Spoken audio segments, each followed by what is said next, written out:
Oi, que a paz e a graça de Deus seja com cada um de nós. Mais uma vez estamos aqui para a análise da nossa lição da Escola Sabatina, que não é outra coisa senão o estudo da Palavra de Deus através de perguntas e respostas. O título da nossa lição desta semana é Aparência de Homem, Aparência de Homem.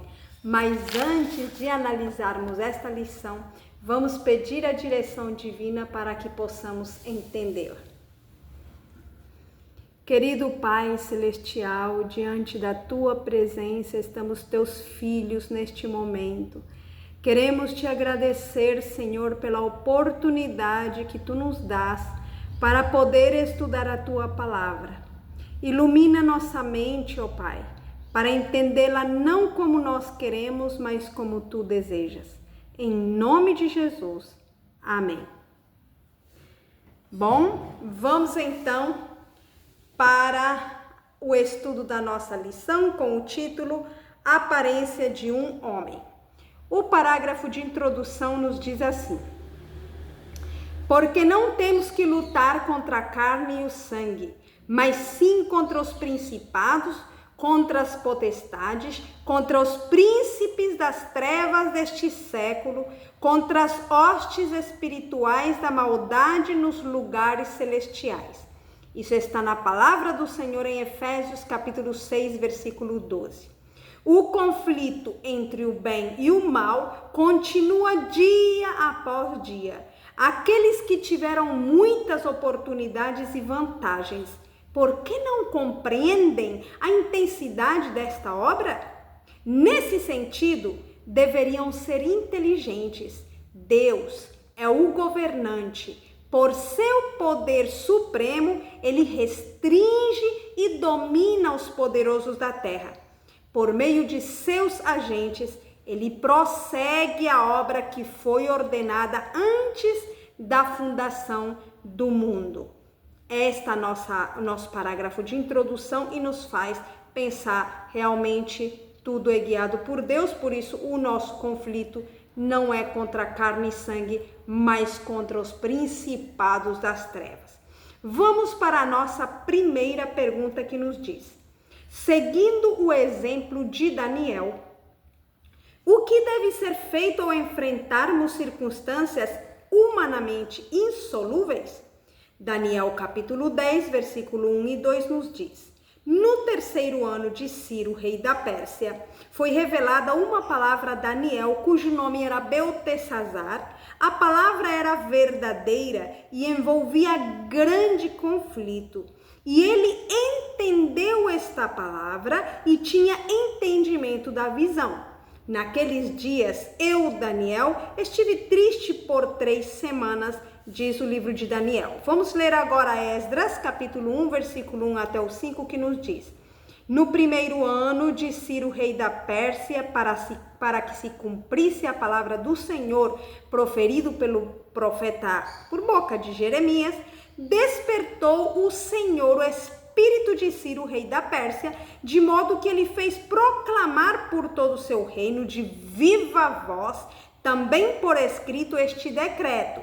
Assim diz Ciro, rei da Pérsia: o Senhor Deus do céu me deu todos os reinos da terra e me encarregou de lhe edificar uma casa em Jerusalém, que é em Judá.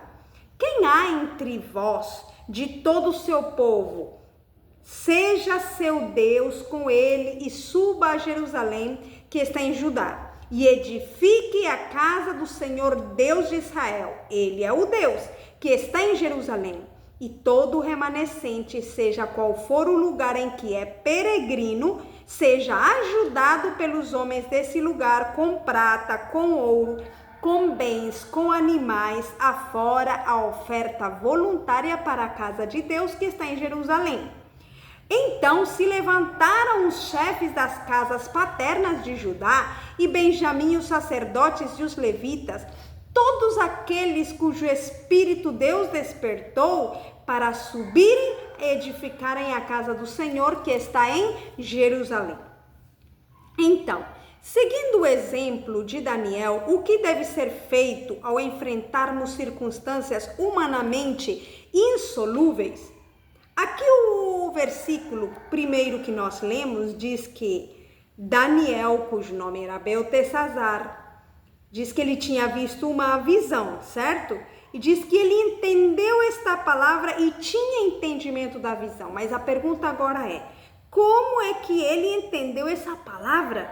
Como é que ele chegou ao entendimento dessa visão? Se nós analisamos da lição anterior, o que Daniel tinha feito? Ele tinha orado, ele tinha jejuado, ele tinha confessado seus pecados e o pecado do povo, em outras palavras, se arrependido sinceramente diante de Deus, se humilhado perante a presença de Deus.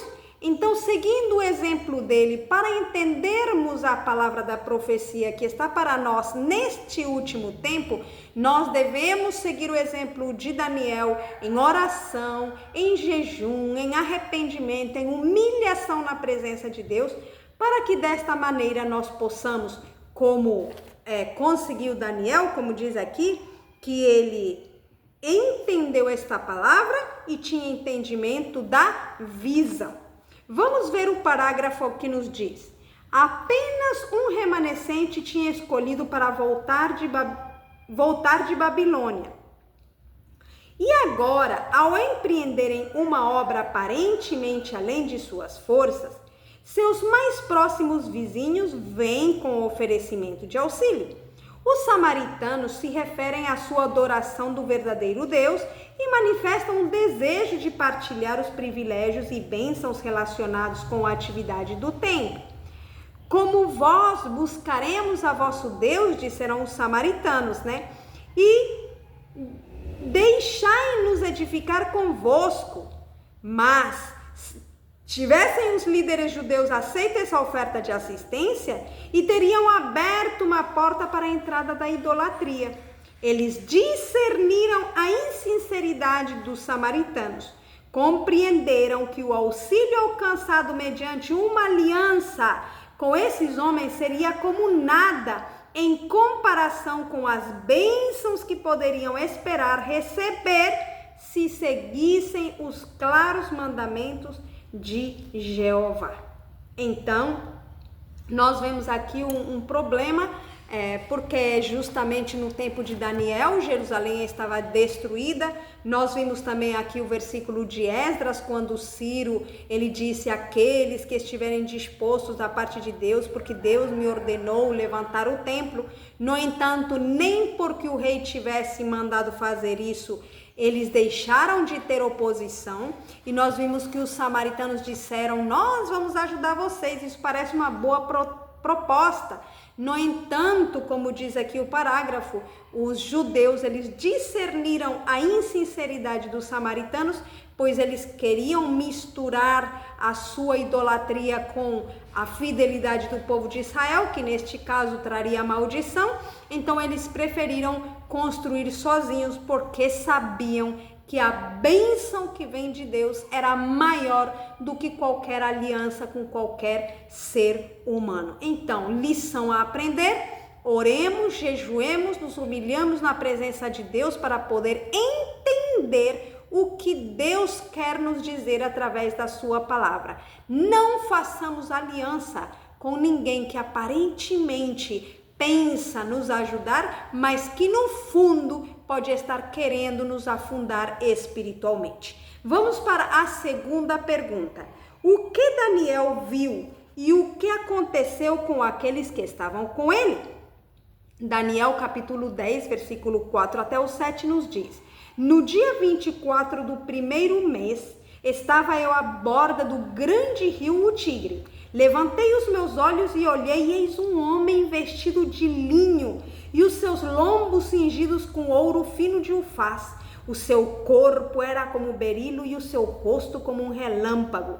Os seus olhos eram como tochas de fogo, e os seus braços e os seus pés como brilho de bronze polido. E a voz das suas palavras como a voz de uma multidão. Ora, só eu, Daniel, vi aquela visão, pois os homens que estavam comigo não a viram. Não obstante, caiu sobre eles um grande temor e fugiram para se esconder. Parágrafo. nada menos que um personagem, o Filho de Deus, apareceu a Daniel. Esta descrição é semelhante àquela apresentada por João quando Cristo se revelou a ele na ilha de Patmos. Agora nosso Senhor vem com outro mensageiro celestial para ensinar a Daniel o que aconteceria nos últimos dias. Este conhecimento foi dado a Daniel e foi registrado por inspiração para nós, sobre quem os fins dos tempos já chegaram. Então, o que Daniel viu e o que aconteceu com aqueles que estavam com ele? Ele viu justamente o que o nosso título diz, a aparência de um homem. Diz lá, ele viu um homem vestido de linho, que os seus lombos estavam cingidos com ouro fino de ufaz. O seu corpo era como berilo, o seu rosto como um relâmpago, os seus olhos eram como tochas de fogo e os seus braços e os seus pés como brilho de bronze polido. E a voz das suas palavras, diz, era como voz de uma multidão. Foi isto que ele viu. E o que aconteceu com aqueles que estavam com ele? Daniel diz, somente eu vi a visão, mas aqueles que estavam comigo, sobreveio ou caiu sobre eles grande temor e fugiram para se esconder. Isto me faz lembrar algo que diz no livro de Apocalipse também, que no dia quando Jesus voltar, os filhos de Deus, eles vão dizer, eis o nosso Deus a quem esperávamos e ele nos salvará. No entanto, os ímpios, eles vão dizer as montanhas e as montanhas, as covas, né? Caí sobre nós e escondei-nos daquele que está vindo, porque o dia da sua grande ira é chegado e quem poderá suster-se em pé? Nós vemos aqui que o Filho de Deus, ele permaneceu vendo aquela visão, mas os outros caiu um grande temor sobre eles, mesmo que eles não viram a visão, e eles fugiram para se esconder. Que lição que nós podemos aprender? A presença de Jesus para aqueles que o amam é o Cordeiro de Deus que tira o pecado do mundo. Para aqueles que não amam Jesus nem o seguem, ele será o leão da tribo de Judá que virá para destruir. Então, em qual lado estamos nós? Estamos sendo aqueles filhos humildes que estamos buscando a Deus como Daniel? Ou será que estamos vivendo como um mundo que não se preocupa em seguir Jesus e que no dia final terão um susto, terror e pavor? Está a nós em refletir. Pergunta número 3. Com o que o profeta estava preocupado e que explicação lhe foi dada? Daniel capítulo 10, versículo 10 até o 14 nos diz: E eis que uma mão me tocou e fez com que me levantasse tremendo sobre os meus joelhos e sobre as palmas das minhas mãos. E me disse: Daniel, homem muito amado, entende as palavras que te vou dizer e levanta-te sobre os teus pés, pois agora te sou enviado. Ao falar ele comigo esta palavra, pus-me em pé tremendo. Então me disse: Não temas, Daniel, porque desde o primeiro dia em que aplicaste o teu coração a compreender e a humilhar-te perante o teu Deus, são ouvidas as tuas palavras. Eu vim, mas o príncipe do reino da Pérsia me resistiu por 21 dias, e eis que Miguel, um dos primeiros príncipes, veio para ajudar-me, e eu o deixei ali com os reis da Pérsia. Agora vim para fazer-te entender o que há de suceder ao teu povo nos derradeiros dias, pois a visão se refere a dias ainda distantes. Pergunta: com o que o profeta estava preocupado e que explicação lhe foi dada? Bom, ele estava preocupado com a visão. Que explicação lhe foi dada? Que o anjo, ele desde o começo que Daniel começou a orar, a se humilhar diante de Deus, a compreender a palavra de Deus, desde o primeiro dia o anjo tinha sido enviado para lhe fazer compreender, mas que ele tinha sido estorvado ou tinha sido atrapalhado pelo príncipe do reino da Pérsia, que o tinha resistido durante 21 dias. O parágrafo nos diz da seguinte maneira: por isso entendemos que os instrumentos celestiais devem lutar com obstáculos antes que o propósito de Deus se cumpra no devido tempo. O rei da Pérsia foi dominado pelo mais poderoso de todos os anjos maus. Como Faraó, ele se recusou a obedecer à palavra do Senhor. Gabriel declarou: ele me resistiu durante 21 dias com suas acusações contra os judeus. Mas Miguel veio em seu auxílio e então permaneceu com os reis da Pérsia, mantendo os poderes sob controle. Anjos, tanto os anjos bons quanto os anjos maus, têm um papel nos planos de Deus para seu reino terrestre. O propósito de Deus é levar adiante sua obra em linhas retas, de maneiras que redundem em sua glória. Mas Satanás sempre busca neutralizar o propósito de Deus. Os servos de Deus só podem promover sua obra humilhando-se perante o Senhor. Eles nunca devem depender dos seus próprios esforços ou de ostentação para obter sucesso. Que lições tão lindas e importantes para a nossa vida. Então, os anjos, Deus ele está lutando pelo seu povo, mas também tem anjos maus que estão em contra.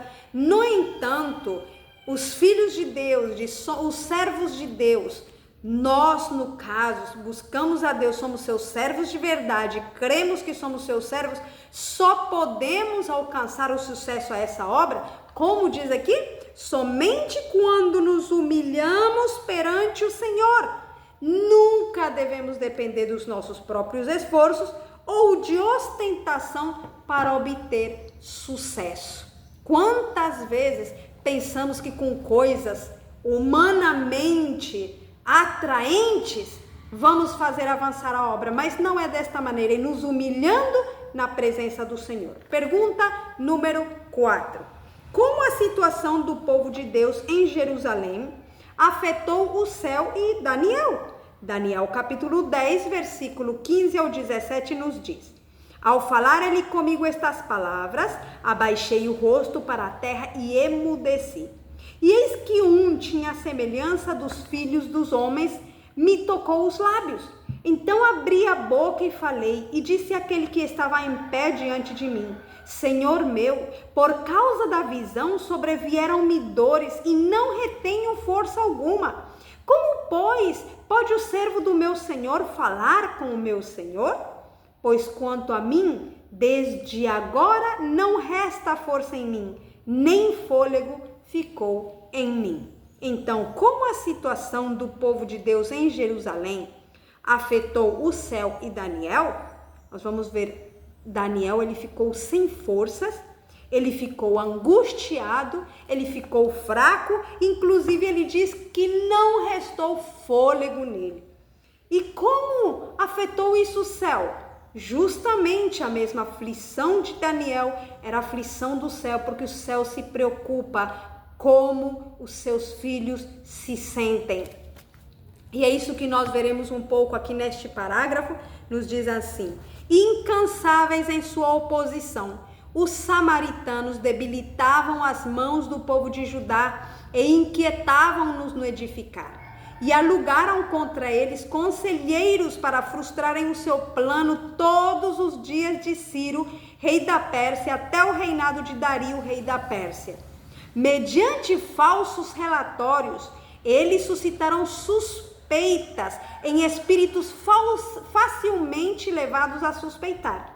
Mas durante muitos anos, os poderes do mal foram mantidos em xeque e o povo na Judéia teve liberdade para continuar a sua obra.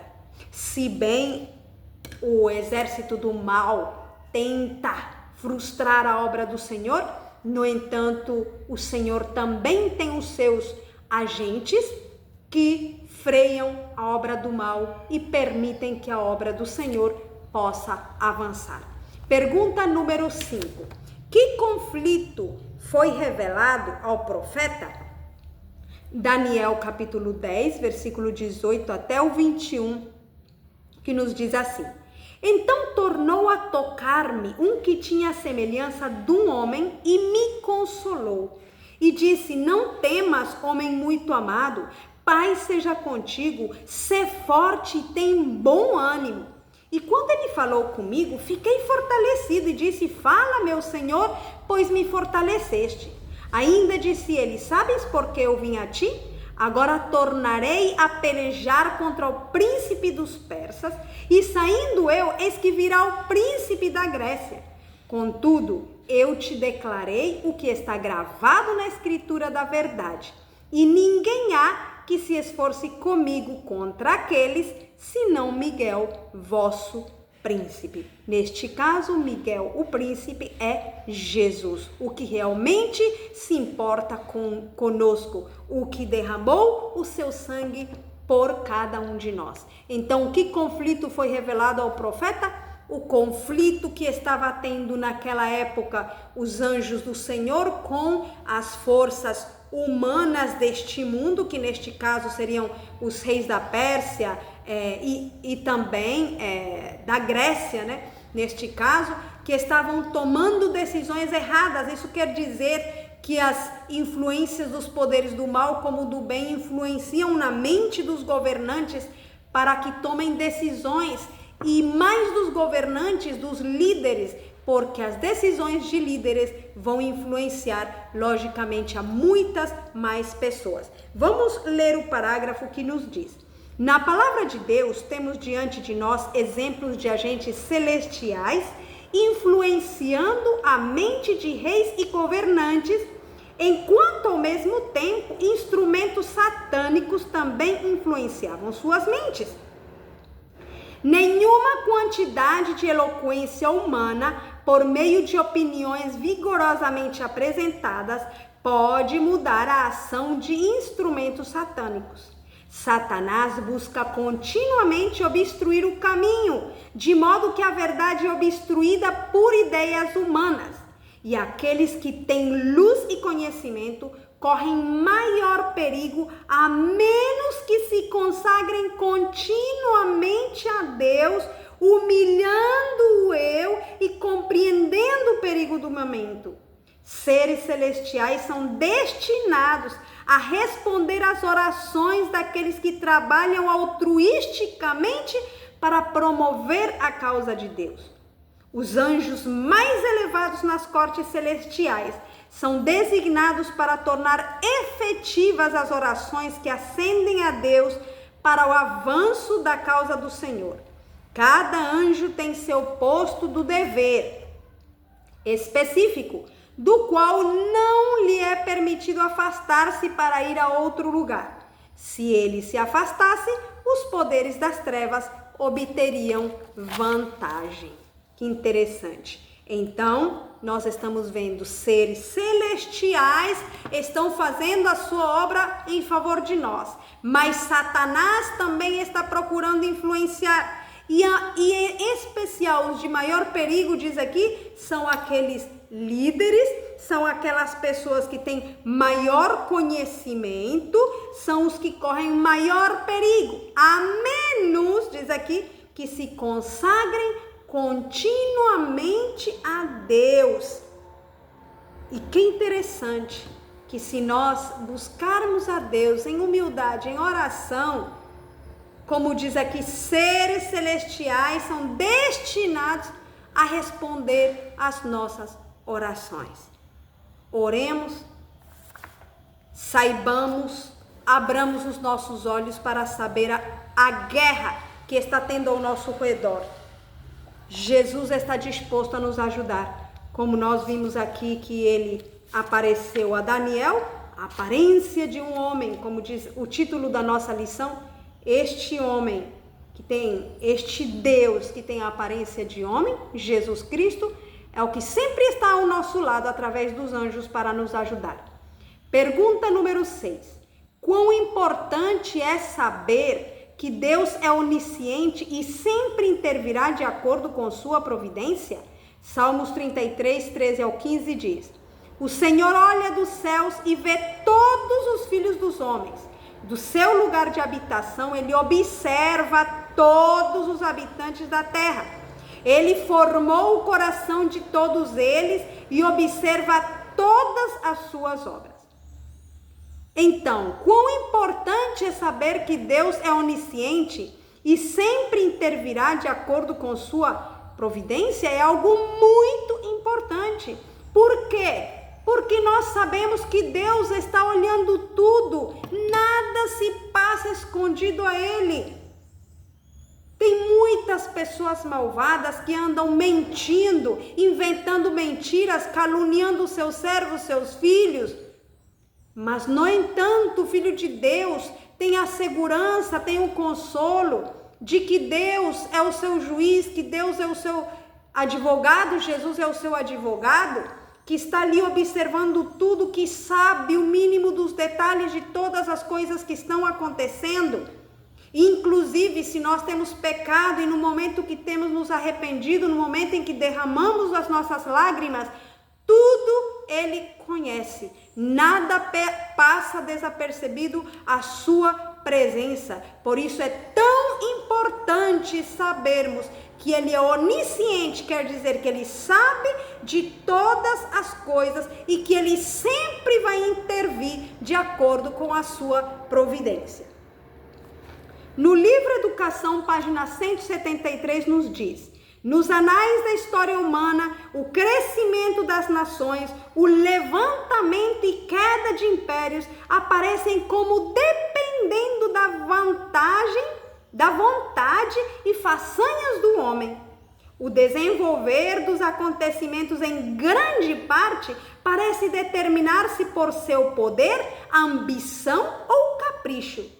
Na palavra de Deus, no entanto, Deus, aqui nesta palavra, porém, afasta-se a cortina e contemplamos ao fundo, em cima e em toda a marcha e contramarcha dos interesses, poderio e paixões humanas, a força de um ser todo misericordioso a executar silenciosamente, pacientemente os conselhos de sua própria vontade. Se nós nos lembramos das histórias passadas, por exemplo, a Babilônia era um reino tão grande, tão poderoso, que parecia que ninguém pudesse vencer esse poder. No entanto, Deus permitiu silenciosamente que os medos e os persas desviassem aquele rio que rodeava a Babilônia, que eles se introduzissem por baixo e se entrassem por onde menos os babilônios esperavam, e então foram vencidos. Muitas vezes nós pensamos que o nosso poder, que o nosso saber vai nos livrar dos perigos, mas não é assim. Tudo está baixo controle de Deus. Se alguém morre, se alguém adoece, as coisas que acontecem na nossa vida, muitas vezes não é Deus que envia, muitas vezes somos nós mesmos que temos nos descuidado, colocamos a culpa em Deus, e Deus muitas vezes deixa que nós passemos as nossas doenças, os nossos problemas, as nossas aflições, porque nós mesmos temos plantado e muitas vezes colhemos o que nós mesmos plantamos. Outras vezes Ele faz milagres na nossa vida para poder nos curar daquilo que nós mesmos temos plantado quando nos humilhamos e nos arrependemos. Mas precisamos saber que tudo, no final dos finais, quem vai vencer é o Senhor. Por enquanto, Deus ainda permite o mal colocar a sua semente, mas chegará o momento, chegará o limite de tudo, onde Deus, o reino de Deus, será o que permanece para sempre. Pergunta número 7. A que segurança cada pessoa espiritual se apegará constantemente? Salmo 46, 1 até o 3 nos diz: Deus é o nosso refúgio e fortaleza, socorro bem presente na angústia, pelo que não temeremos, ainda que a terra se mude, ainda que os montes se projetem para o meio dos mares, ainda que as águas rujam e espumam, ainda que os montes se abalem pela sua braveza. A que segurança, então, cada pessoa espiritual se apegará constantemente? Como diz aqui o Salmo, Deus é o nosso refúgio e fortaleza, socorro bem presente na angústia. Ainda que tudo se abale, ainda que pareça que tudo está um grande problema, uma grande aflição, ainda que aconteçam muitas coisas que nós não nos agradamos, mas se colocamos a nossa confiança plenamente no Senhor, Ele é o nosso refúgio, a nossa fortaleza e o socorro bem presente nas tribulações. O parágrafo nos diz: a história das nações, que uma após outras têm ocupado seus destinados tempos e lugares, testemunhando inconscientemente da verdade da qual elas próprias desconheciam o sentido, fala a nós. A cada nação, a cada indivíduo de hoje, tem Deus designado um lugar no seu grande plano. Homens e nações estão sendo hoje medidos pelo prumo que se acha na mão daquele que não comete erro. Todos estão pela sua própria escolha, decidindo o seu destino. E Deus está governando acima de tudo para o cumprimento do seu propósito.